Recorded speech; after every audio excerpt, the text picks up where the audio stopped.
Nimuze twicare Mukirambi, Mukirambi ni heza. Bimenyera kivuruga mwese nimuze tuje Mukirambi ni heza. Mukirambi.com Mukirambi TV 1. Good day to you all our viewers. This is Mukirambi TV 1, where we bring you all the major stories from the past week. Between June 13th and June 15th, 2026, heavy fighting was reported in parts of Eastern Democratic Republic of the Congo. According to local residents and community leaders, clashes involving the armed forces of the Democratic Republic of Congo, known as FARDC, supported by Burundian troops, and MRDP, Twirwaneho, these armed groups resulted in significant loss of lives, widespread of displacement, and extensive destruction of property. Residents say the fighting began from daybreak until nightfall, forcing thousands of civilians to flee into nearby bushes and forests in search of safety. Women and children were among those most affected. Community representatives reported that some pregnant women gave birth while in hiding under extremely difficult conditions, while others required urgent medical assistance after the fighting. Several homes were reportedly burnt and many families remain displaced, as some residents are still in hiding and humanitarian access remain limited.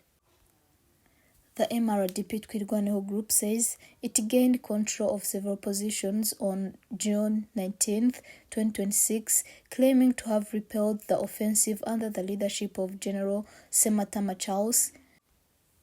Following the reported fighting, supporters of the group were seen celebrating what they described as military victory. During an interview with our team, Women's representative Nyagitamo Elise described the humanitarian situation facing women and children. She said,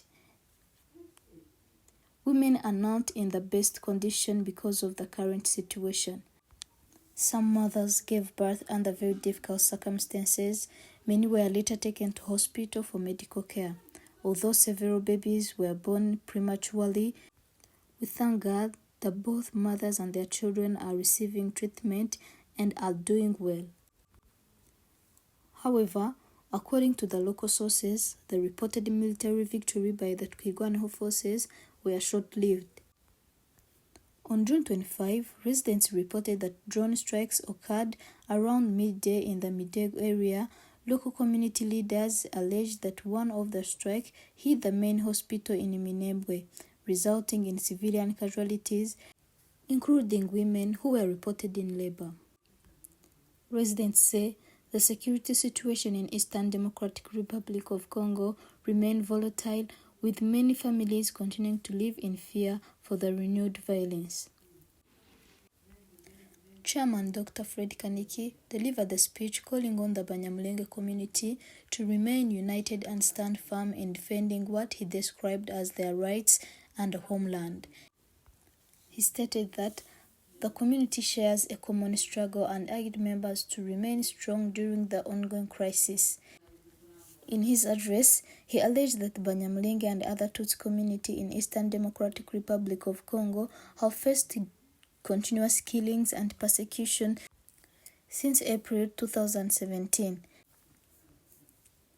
He claimed that the government of the Democratic Republic of Congo and Burundi are working together against the Banyamulenge community, forcing many people from their homeland into exile and depriving them of their rights.